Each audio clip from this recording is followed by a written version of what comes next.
Everywhere I go, I get questions, hey Ian, what about this? What about that? What would you do? What would Ian do? That kind of thing. I think it's appropriate to just take some fan questions and also just respond to a bunch of things that I've heard over the years. Okay, Ian. Russ Randall, Watertown, New York. I noticed your early builds were more about the look.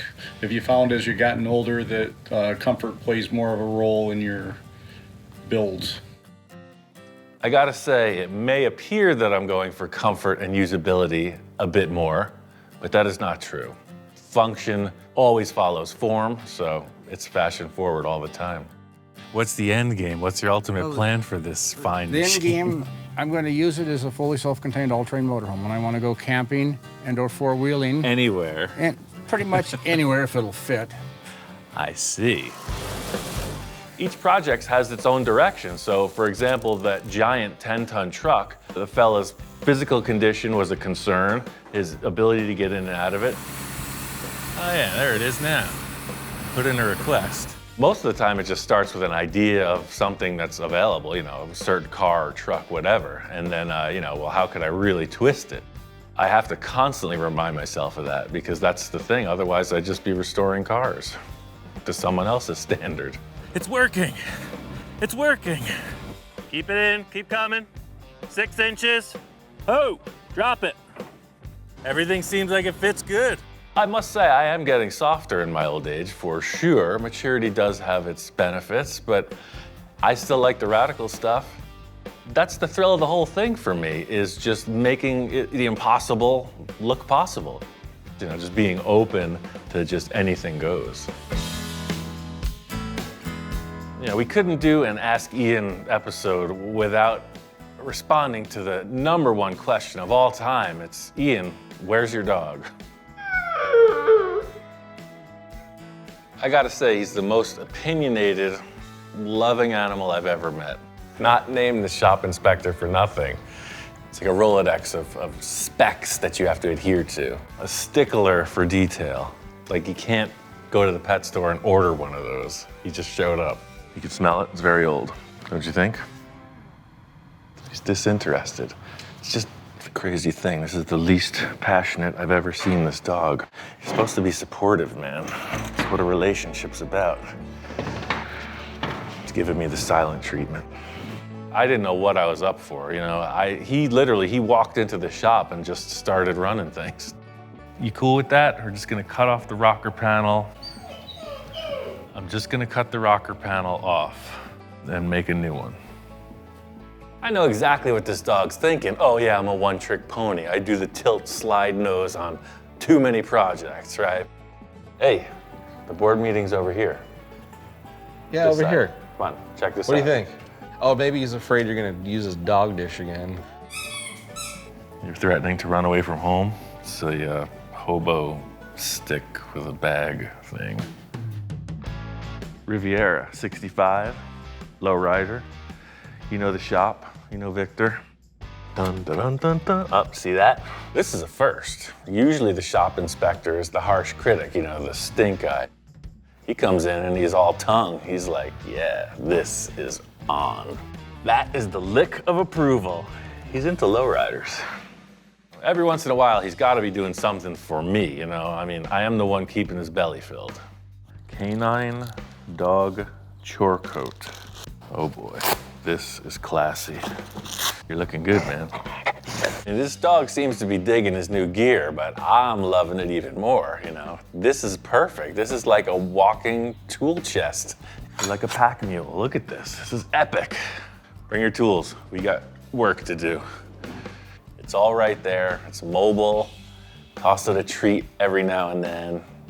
As long as it doesn't fall asleep, it's right by your side. Oh, but wait, there's more. This is the crazy thing about living with this animal, is he's got a bigger fan base than I do. Check this out. You are the luckiest dog in the world today. Look at it. I don't get beds or jackets in the mail.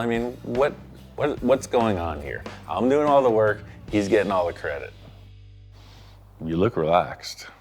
As he started to grow up, it's like all of a sudden he's not the little puppy anymore. He's just kind of like, hey, maybe he needs a companion. There's a new kid in town, wouldn't you say? I thought it was about time to get Shop Inspector some companionship. I got another stray pit, a rescue, and I think she'll be the perfect companion for the inspector. They've been together for one day and they're like old buddies. That was one of the things, you know, dude was maturing, he was wanting to just lounge around a lot. By bringing Lil in, half his age, it kind of perked him up. All of a sudden he was bouncing around like a puppy again. He needs to lighten it up a little. This is a fun shop, no more arguments. Just keep it on the level. You know, a little lady action in the room might help things out a little. Being out in the desert, you know, with this much expanse, 2 inspectors just didn't seem to be enough. I needed someone that was really gonna walk the fence and keep things in check. But there's kind of a new sheriff in town. This is Thurston. He's a sulcata tortoise. He's 22 years old. Hey, you, with the shell. All-terrain tortoise. Look at that form. This new guy, he kind of dominates everything. He does what he wants and no one has anything to say. Definitely wise beyond his years. He's got old DNA, I'll tell you what. That's pretty much all he does. Hey, watch that chomper. He's not as well-rounded or complex as Dude and Lil. His whole life revolves pretty much just around chomping food and walking the perimeter of the property. And he doesn't have a heck of a lot to say, which is fine by me. Strawberry? Yes, please. So he could double his size and he could live to almost 100, 150 years old. You know, I'm not saying that I'm gonna become the tortoise king or anything, but Ian Exotic sounds pretty fulfilling. Okay, I'm gonna try this again. This is a 50 model Studebaker that was cut in half. I've got a 56 Ford cab back on it, chopped the windshield. I have confidence in what I do out here because of watching you. I have adopted your mantra of cut it up first and then put it back together. And I really enjoy the confidence that your show has instilled in me. Thanks for making a little guy like me think he can do some things. I gotta say, I had not even considered the concept of confidence. I've always considered it like reckless or fearless or something in that direction, but whatever it is, yes, it's critical to actually just jumping in and getting going on every project. More times than I can count, and usually with the help of an adventurous client, I've got myself into a pretty sticky situation. I want the top to be about this high. Jack threw a total curveball at this project. I was thinking of wild paint schemes, you know, and he's talking about cutting this thing apart. It's a pretty good looking truck like it is, man. I know. Sure you don't want to just start on another one? This is No. My friend Jack had this awesome Econoline pickup, and he just wanted to take it to the entire next level, like not even looking like a Ford product at all. It was chopped 4 inches already, and he liked that, but I had other ideas. I have some drawings here. Well, the thing about confidence is that's built, right? That's earned, that's something that's been practiced. So you go in for something on the first time, like cutting up this truck, I consider that a bit reckless. Cut it up. Most people probably wouldn't cut up a perfectly good Econoline pickup truck like that. But you know, that's where the reckless part comes in, and the confidence is knowing that you can have a tow truck take it away if it doesn't work out. It's total loss, all the insurance. Jack, how do you feel now that I just cut your whole truck in half? I don't know. When Jack first approached me, I'm like, yeah, okay, we could probably do just about anything. I didn't realize that we were going in that deep on such a really, in my opinion, finished project. So yeah, it kind of spun me a little bit. Okay, now we flip it over and cut the sides. I've never done this before. That's the most critical thing, is to just stay focused on one thing. If you look at the broader picture, you can get kind of scrambled. And I just pick one thing, stick it, and then move on. He's doing the dance, it's raining, planets are aligning. It's gonna be a good project. Everything's lined up. Look at that, oh man. That's a radical freaking chop, man. This is gonna be great. Jack's got a lot of crazy ideas, and I like it. I've been wanting to build this thing ever since I saw the car back in the 60s. You know, it sat around for so long, and I'm thinking, well, maybe this will never happen. The most important thing is somebody gonna fit in here? Hop on in there, sir. Thing's tight. Where's my head? Is it too high? Yeah. Him and I are just good friends, so we're just goofing off and, hey, you know, do I like being reckless with my friends' possessions? Maybe. So it was a pretty entertaining experience. Like, we weren't faking that. We're gonna make a blade right here, and you're gonna sit into position, and we're gonna take that much off. Just like I'm It's gonna fit getting an perfect. autopsy. Right, it's gonna be perfect. It's entirely important to have fun while you're doing this stuff. I like to do something fun to pay the bills, you know? It's like, I could just be doing something I hate. Instead, I chose this. I love building cars. Why make it a problem? Take a look. Tell me what's wrong. Nothing's wrong. What? Just keep doing what you're doing. I'm feeling pretty good with the rear of the roof, and then Jack shows me these taillights he wants to use.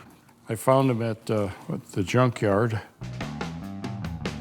I think that's the biggest draw to my clients, is that I can see things right through to the end, even at the beginning stages. So sometimes people are a little spun, like, what are you looking at? You know, you're holding up a piece of tape and thinking about something, but it's like, no, I see what it looks like when it's painted. Being able to do something like the taillights on Jack's truck, or, you know, maybe the rear window detail, you know, make it all mine. You know, that's what people are asking for more and more. Whoa. Hey. Whoa. I was shocked. I thought it was going to be good, but it's spectacular. I'm elated. Beautiful. Jesus. That is a confidence building exercise, because every time I do something and people respond to it, it's like, oh, all right, they like me. They really like me. For years, I'd been thinking about this truck. After he painted it, I couldn't believe it. All those little extra things that Ian pushed for have turned out to be perfect. Yeah, you know, the big takeaway from this was, it's like, this was entirely the client's concept, and, you know, I pulled it off. Couple good ideas from me, couple good ideas from Jack, and just a lot of reckless confidence. Worked out perfect. Met a lot of really interesting, cool people and made a bunch of good friends along the way. One of my best pals for a long time was a fellow named Kai. Unfortunately, brain cancer took him just last year, but we did a lot of really cool projects together while he was with us. Consummate biker guy, right? His whole life revolved around Harley-Davidson motorcycles and the culture. I've been with Easy Riders or Paisano Publications for going on 30 years. As an editor, as a writer, as a photographer. It's all about motorcycles. I get to ride brand new bikes almost every day. Kai was one of my early supporters. I mean, I was just the guy in the garage building these weird cars, and he had this magazine opportunity, and we started working together because of that. He gave me a column in the magazine. He featured a lot of my work, and in return, I was able to, you know, help him with some dream projects of his own. Well, you know my 58 Sportster? A little worse for wear. What's going on with this thing? Kai brought me in on one of his prized possessions, you know, this old school Sportster, and that was his thing. He's like, yeah, this bike is iconic. Don't go putting any of your weird stuff on it. So, you know, I'm always looking to roust Kai a little, so as a joke, I go over to my buddy Gary's place, because I know he's got this stash of old water filter canisters, and I think it'd be perfect for this project. Kai walks in, and it's like a beeline, straight to his bike. Oh, there it is. Wow. And the first thing his eyes go to is that oil tank. I'm just sitting back, waiting for the response.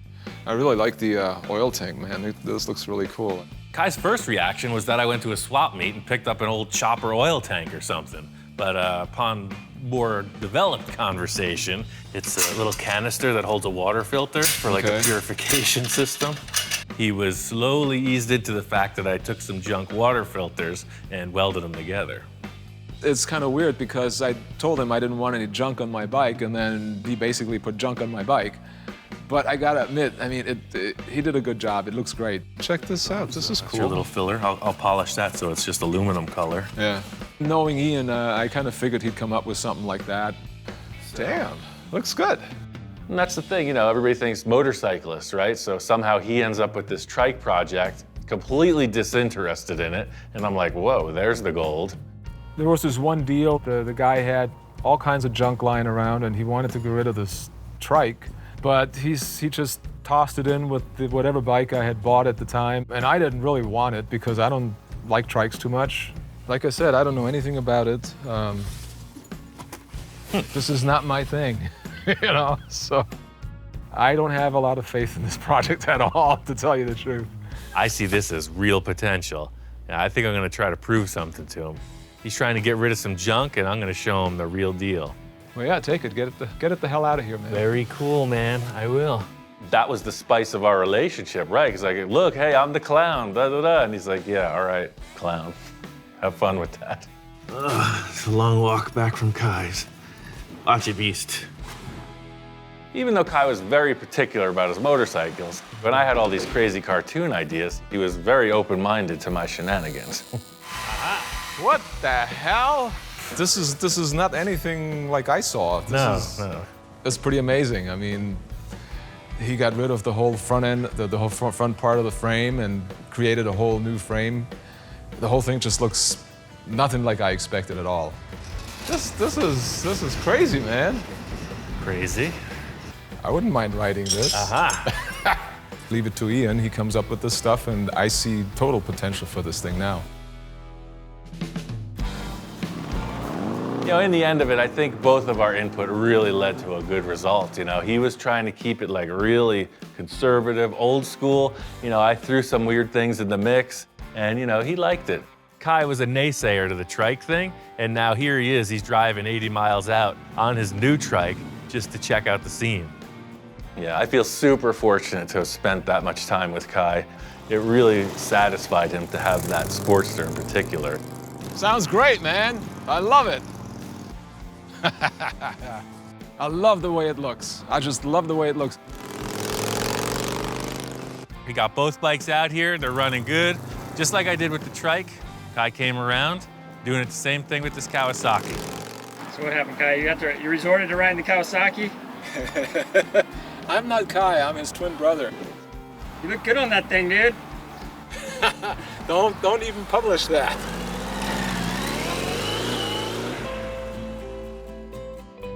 Doing projects with clients that are friends in particular, you know, that's the biggest charge of it all.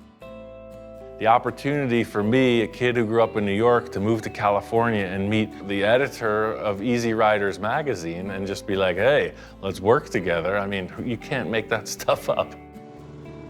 I could not have hoped to meet a better guy in working with Kai.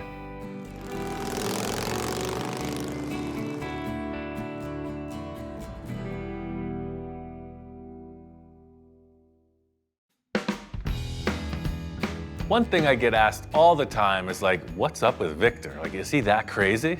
The answer is, kinda. Sato, I'm a Sato guy, if you could tell by my car. It's kind of like his alter ego, right? So like when Victor and I are together in the shop, the fantasy Victor reveals his face. See, that's one thing that car building provides both Victor and I, is this chance to really just get loose, right? You know, he's a structured businessman, he's successful, so it has its parameters. But with his own spare time, his projects, he gets to go free.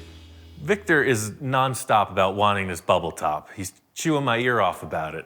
And I'm thinking the quickest way to get there is to use one of our old projects. We got this old T-Bird, never got finished. I think it'll be a perfect candidate. Just putting a little bit of air pressure in it. Ian just strategically putting the air in and heating it up, and I walk up and I said, Ian, crank it up, let's take it to the limit. Yes, Captain, taking it to the limit, as requested.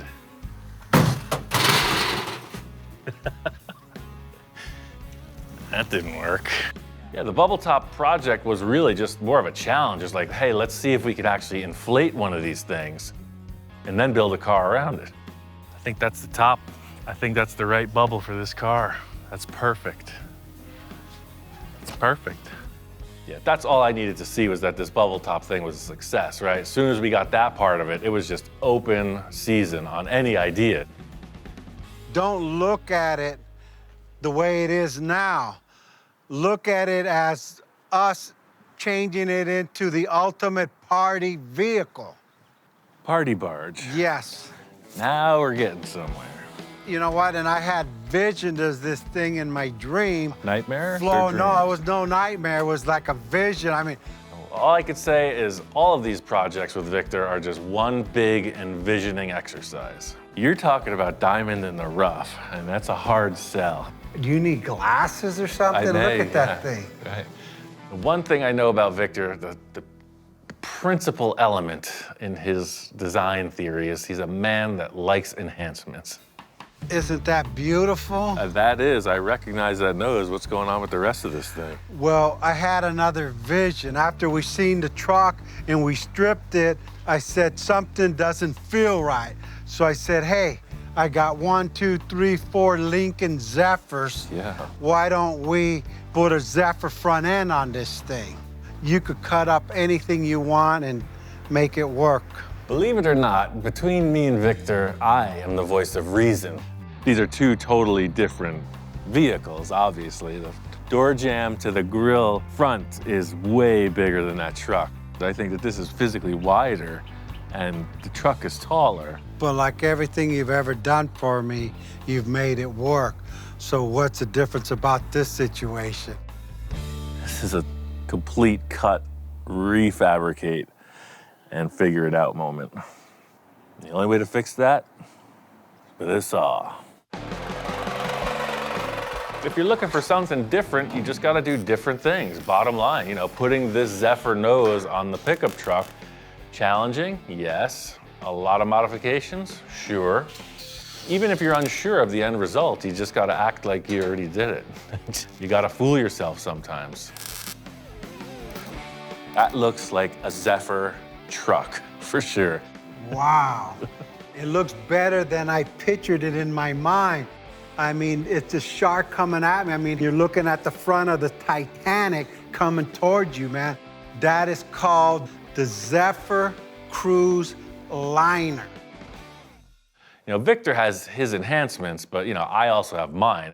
I'd like to seal these doors up completely, just like I sealed the hood. You want a boat, right? You ever seen a boat with doors in it? Not yet. Yeah. You just step right in, right? You come up. This is your walkway.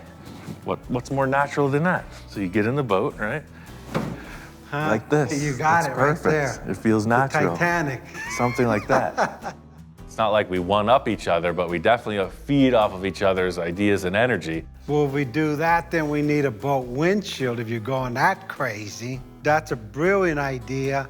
We have to cut this out, start from the front here where it lifts up right here and angle it back with the windshield. I get that question all the time, like how many times does Victor change his mind? How many times does he revisit the same territory and improve on it? Just a little bit more that way. Actually, a little less like, and you know what? It might be okay. Let me look at it. Yeah, this one has to go straight with the seats, so it just gotta go. I can't answer that question, but it goes on and on. Without Victor's input, my career wouldn't be where it is, bottom line. He's the man that's pushed me to do all this crazy stuff again and again. So yeah, hats off to him. I kind of do things as a joke. I said, I'm gonna put a Zephyr on a Chevy pickup, just kind of threw it, just a thought came into my mind. And for you to achieve it and put it into proportion, this vehicle looks like it came out of the factory like that. I've already seen a lot of older people saying, oh yeah, Zephyr Cruise Liner, I remember that. So I guess the answer to that question is yes, I like enhancements. At the end of the day, you know, enhancements are really what building a custom car is all about. You know, this was a real challenge, but you know, seeing people's response in the end, that's what makes it all worthwhile. I mean, couple risky moves, couple bold choices. I think it worked out for the best. One huge question that comes up all the time, it's like, Ian, like, who do you look up to, right? Like, who are your mentors? One of the big ones, of course, Mr. Gene Winfield, the icon of the industry at this point in his life. Gene Winfield is one of the old school custom car guys. He's been doing this since the 50s. He's been there, he's seen it all. And if I need some advice, he's the go-to guy. I started very early. I started my first shop in late '46. I've been going ever since, and I just keep going because I love it. I like to create things. I like to make things different. Every vehicle is a challenge, a little bit of a challenge, and I like to jump in there and make it happen. The first time I met him was about 18 years ago. Him and George Barris were walking around. He saw one of my cars at the show, and he's just like, the heck is that thing? Who's this guy? It's just two guys at a parking lot walked up to me, like, you're that dude. I'm just one guy in the world, and Gene Winfield's like, oh, hey, come over to my shop, check this out. June of '53 was the second issue, and I'm on the cover right there. The only word to use is time capsule and cool. So that's 3 words. But either way, it's a pretty rad spot. It's got a lot of history, a lot of nostalgic toys, clothes, furniture, everything. And he's even got a Star Trek room. This is Captain Kirk's chair, yes. It was in the Enterprise. Just seeing Gene's shop and all of his projects, it really gets me charged up. I mean, I want to build some cool stuff, and just seeing people who really push your brain to the next level, this is a great experience. That's really the whole inspiration for my project, was seeing you and your team pull this off down at Rich's shop. Yeah. I built the Pacifica originally for Ford Motor Company, 1962 and 3, and it went in the Ford Custom Car Caravan all over the U.S. So then I wanted the engine under glass, so I built a mold, and I changed the mold 2 or 3 times until I had it just right, and then it worked out pretty good. Over the years, having conversations, you know, it's like, hey, could I ask your advice on this? You know, we worked on the bubble top together, worked on Jack's truck, a number of other things, and you know, he's just always been really supportive and really receptive.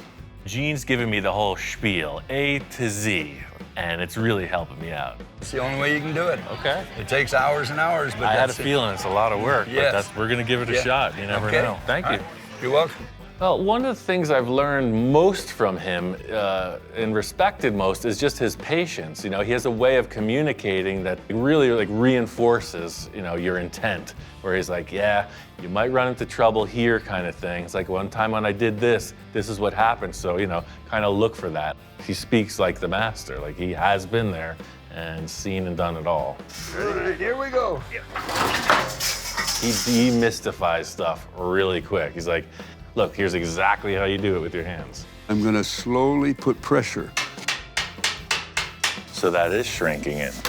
Done. Perfect fit. Gene is 93, right? And he's just so passionate. He's so charged up. I mean, literally, he's calling me from his bed. Ian, I just had this idea about this. This is what you gotta do to that car, kind of thing. I can't wait to paint it, get it over here. And I'm like, man, I'm just turning the corner on 50 and I'm already worn out. How's he do it? A career spanning 50 years is pretty impressive, but to be 93, it's like, wow. He's never stopping with his work, but you know, for me to be a part of that, that's like a real honor. So I guess it's up to my expectation for the future, if I can hang in there. My favorite thing about this career is the clients, the variety. You know, some of them like the crazy off the wall stuff. Some of them are a little more conservative, but it's always pushing me in a new direction. Wait a second. Chevrolet parking lot in the International compound? Chevrolet. Wow. My friend Bill had a classic 54 Chevy pickup, and we've done enough projects that I know him well. He likes custom, but not too far out. When I saw this, it reminded me so much of when I was a kid raised on a chicken farm, and we had one very similar to this. I have really great memories of it. You can do whatever you want as long as we can keep this fine green paint. It's kind of a strange request, but if that's where your head's at, I can accomplish that for you. Okay. On the flip side of that, other clients would come at me with this concept that even I wouldn't believe. What's up, man? What's happening? What have you gotten yourself into this time? My friend Stone is the polar opposite of Bill. Stone can't get enough of the crazy, right? So he comes to me with a project that doesn't even resemble a car or even much of a vehicle at the end. It's a big bus. but it's gonna get bigger. Second deck, all the way front to back, but it's basically a floating island. Like a cruise ship. Oh, it's a total cruise ship. Add wings to each side. You're saying wings, but it's actually a dance floor? Or? Listen, I already got it, man, it's done.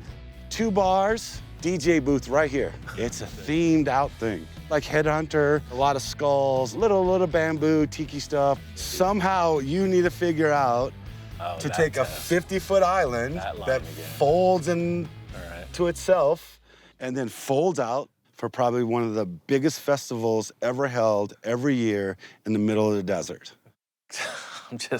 I don't even know what to say. It's like, okay, I'm in. I love ideas that don't even seem possible, and I don't know how to achieve that on such a large scale. I'm like, whoa, all right, now we're getting into it. The idea of mine is that this is all module, but it's permanent. Right. There's no like, oh, we gotta bolt this on, we gotta put this on. Gotcha. None of that, just literally fold out, ready to go and drive. Make it look easy. Stone is telling me that the wings not only fold up for transport, but when they fold down, they have wheels under them. In other words, the bus drives around completely folded out. That's way bigger of a task than a static stage. The ideas just kept coming. You know, Stone was just getting warmed up on this first consultation. He had big plans. Such a variety of clients requires me to wear a lot of different hats. You know, I have a different personality with everybody. Okay, these are the keywords. Subtle, and it looks like it was never changed. That's the one. I'm all grown up. I'm not talking about male slot back window. I know what you're looking for. It's gonna be just the right shot. You're getting grown too. I'm also giving you a good sales pitch. You just let me be, you're gonna come back and be amazed. It's proven, it's documented. I have a history of going a little too far on a lot of occasions. And now I'm here to prove that that doesn't always have to be the case. I've changed my middle name. Yeah. It's Ian Roussel. Uh-huh. It's gonna be fine. Really thinking about this chop and what Bill likes, you know, it was a real challenge for me. I didn't want it to look like every other chop top. I didn't want it to look like too weird. Now it's not that flat top baseball hat. See how the drip rails in the windows, they're just going just a little bit. That's a good call, Ian. I'm glad you did that. Thanks, Bill. By only taking out 1.5 inches in the front and 1 inch in the back, it didn't mess with the angles too much in a way that almost no one would understand how it was cut. Wow, did it again. There's your chop top. That's a good looking rig, man. Yeah, people have asked me, you know, is it harder to do the crazy stuff or the subtle stuff? And I gotta say, it's all about the same mental bandwidth. Now, even though it's subtle, it may require twice as much thought. All it needed was everything. The steering wheel's original. That's true. They're all a kick to drive. Oh, yes. There we go. Forward, ho! On this party barge, you're 12 feet off the ground, and you're standing up piloting this massive machine. Let me know when we're ready. Here's the call from the basement. You can hear he's ready. Full ahead, put her in drive. Here we go. The last crazy request of like driving it on the roof, that was the clincher. That sealed the deal. I'm like, I've never done that. I can't wait. Look, no hands, Mom. Driving a big 40-foot bus. Just sitting here. Back her up. This is awesome. This is awesome. Looking at them side by side, it's like, hey, custom's custom. There's no way around it, you know? The mild or the wild. They're all cool. Around the world and back again. Taking a little field trip to Anaheim, California. One of the meccas for everything Volkswagen. It's EMPI Incorporated. They got all the parts for all the toys, and I finally get to take a look around. Oh boy. Well, Ian, here it is, EMPI HQ. This is like Mecca for the VW enthusiast. Met up with Corey, the marketing director for EMPI, and he's gonna give me a tour of the facility. Smells awesome in here. Smells just like all the best stuff. Walking in the door, this place is unreal. I think it's like 500 million square feet. There's cardboard boxes everywhere. They got pretty much everything if you're gonna restore or rebuild a Volkswagen. Yeah, back even when I was 15 years old, I'd be ordering stuff through the catalog, and this is where it came from. It came from here to my house. I'm so stoked you're able to come out here. I know you're a big VW enthusiast, so welcome. And now our home is your home, and we're here to support your future builds. Thanks, man. Look at this thing. There you go. I recognize this. The hot VW starter kit right there. kit. That's the first thing you do. That's the bling to get you rolling. Right off the bat, I see the old standard, the number one thing, the Volkswagen engine chrome dress-up kit. I think everyone in the world had to buy one of these at one time or another. Me, 15 years old, I walk into the store, right? So I got a car and I get to drive next year. It's like, I want this thing. I'm gonna put it on the engine. The VW Bug is like iconic. It's just like worldwide. And just the volume of product you see here proves that. People are still doing it to this day, like big time. Well, Ian, this has to be your favorite part of the whole shop. This is where we make the magic and make things cool like you do. Like this here, this is our pushrod tubes that we turn in from the raw stock. So we take this raw stock material and we turn it into these beautiful works of art. Oh yeah, cool. And we do it all in-house. What's going on here is not just, ship and pack. They manufacture parts here. They got their own workshop. They do R&D, engine building. They got a dyno shop, multiple CNC machines creating product right here. These are some of our CNC heads. Look like it's one of our CNC ported heads that is just coming off the machine. That's a lot of heads. You take a quick look behind you, you've got about 3,000 of them ready for you to use. That's what's going on up there. There's so many facets to this VW hobby. I mean, one thing that they're really into lately are these Class 11 race cars.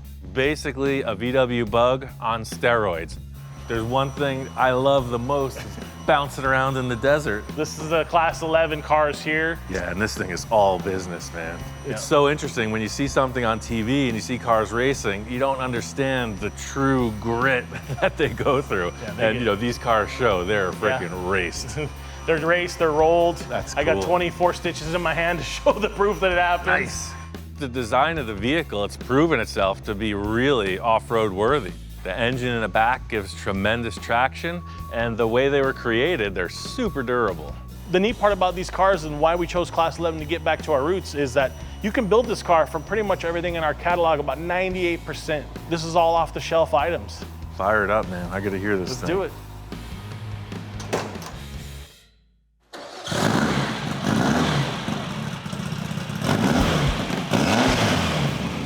I've been really into desert lately since I moved out about 2 years ago, and I'm fascinated by all of it. So to see these cars, it's totally different than looking at them in a picture in a magazine. This one will give Herbie the Love Bug a run for its money. Oh, heck yeah. This thing's all business. I'd love to take one of these out for a freaking burn. One of the main reasons Corey called me down here was because they have a podcast. He thought it was a perfect opportunity to have a live chat. Let's do what we came here for. Let's go talk about the insider and let people know what goes on behind the scenes with Ian. Yeah, everybody's always asking me a million questions. It'd be interesting to get online and see what they are. Well, let's have some fun. Right on. Well, guys, we are live for one of the most requested episodes of the Ampy Insider to date. And I'm stoked.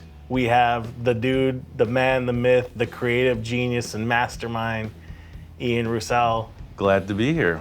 This whole thing is called Ask Ian, so Corey invited me to his podcast, The Ampy Insider, find out what the people are asking. You're like that guy, that mysterious superhero.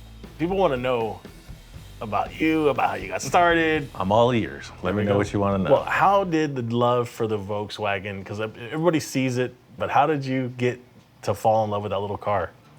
I'm really not 100% sure, but my grandmother had one. I'm 14 years old. And my dad's like, yeah, whatever. If you can get that running by the time you're 16, you got a car to drive. I would read everything. I go to the library, read. I read the How to Keep Your VW Alive for the Complete Idiot. I read that thing cover to cover multiple times. There was like a moment that you can recall that triggered you say, hey, I'm gonna go this pathway now, this car building. Well, I was messing around in my parents' garage all growing up, and I had a decent job in construction, Union, New York City, and I saw the ironworkers welding, and I was like, that is freaking cool. It's like, I want to weld. All of a sudden, I'm fixing my buddies' cars, doing this and that, and my dream was to move to California, so I really did just leap of faith. I just moved out here, rented a shop, started doing it. Oh, it's awesome. It's really interesting to actually have this conversation because it brings up things that I wasn't even thinking about.